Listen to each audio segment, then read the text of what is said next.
bir kitob o'qidim. Sarlavhasi sen va sening haqingda boshdan oyog'i. Mazmunini yaxshi tushunmadim-u, ammo ko'z yoshlarning yo'qdir adog'i. Har varaq so'ngida cho'kaverdi tun. Har yangi varaqda porlar oftobing, balki men ming bora o'qishim uchun chiroyli yaratgan Alloh kitobing.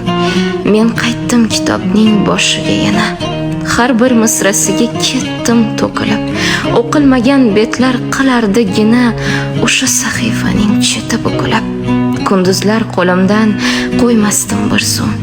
Yostig'im ostida tunlar kitobing, men undan o'qidim sevaman degan, hech kimga bermayman degan xitobing. Harflar tizilib dedilar bu chin. Ishon, so'zlarimga begumon ishon, odamlardan ko'nglim qolib